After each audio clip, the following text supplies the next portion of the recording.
Welcome to my YouTube channel physics Iqra academy. आज हम national book foundation class 9 की जो फिजिक्स है उसके यूनिट नंबर 6 के कंसेप्चुअल क्वेश्चन नंबर 5 और 6 हम करेंगे। Conceptual question number 6.5, describe a situation in which no work is done although force is acting on a body and it is covering some displacement.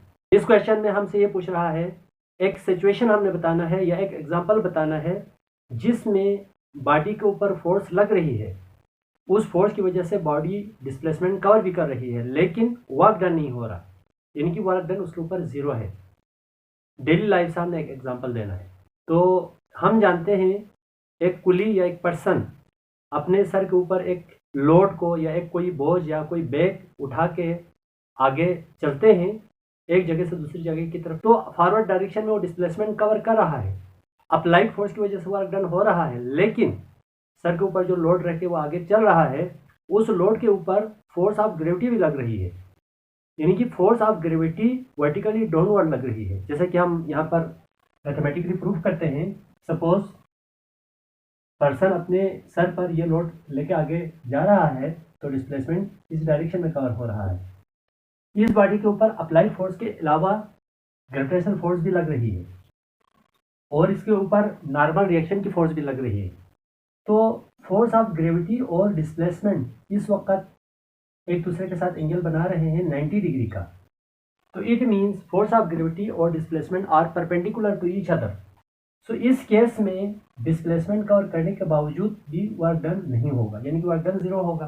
तो हम जानते हैं वर्क के फॉर्मूले से F D cos theta, theta is equal to 90 degree, W is equal to F D cos 90।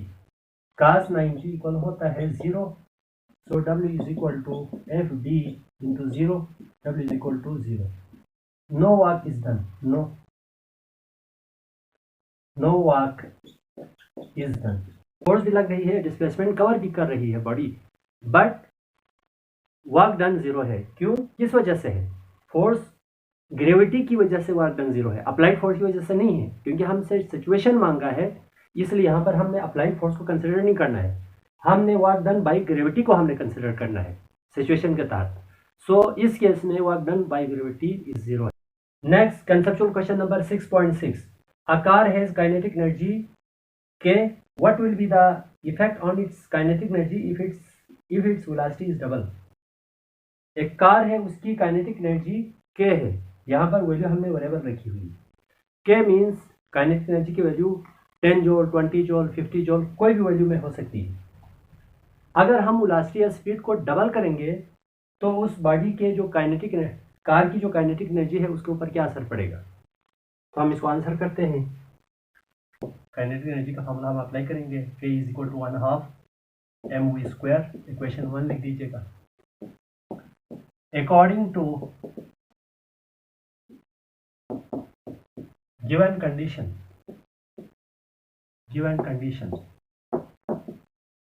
Given condition के मुताबिक जो है यहाँ पर काइनेटिक एनर्जी को K से शो किया हुआ है, तो मैं यहाँ पर K की जगह Ke लिख देता हूँ आसानी के लिए।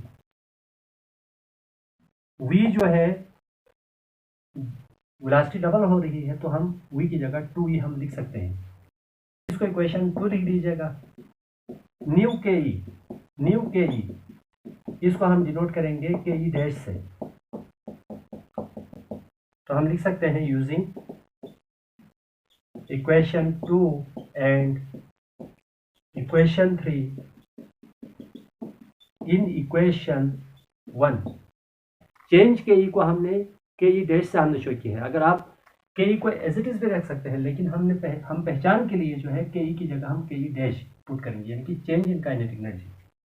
सो K E dash is equal to, यहाँ पे के ई डैश पुट करेंगे तो यहाँ वेलोसिटी की जगह हम लिखेंगे 2v का होल स्क्वायर, तो K E dash is equal to 1/2 m। अब ये जो स्क्वायर है 2 के ऊपर भी आएगा ये 4 होगा, v के ऊपर भी आएगा तो ये v² होगा। तो 4 के साथ कट हो रहा है लेकिन हम कटिंग नहीं करेंगे, हम इसको रीअरेंज करेंगे। K E dash is equal to 4 को मैं स्टार्ट में लिखूंगा, बाकी जो है 1/2 mv² को मैं ब्रैकेट के अंदर लिख देता हूँ।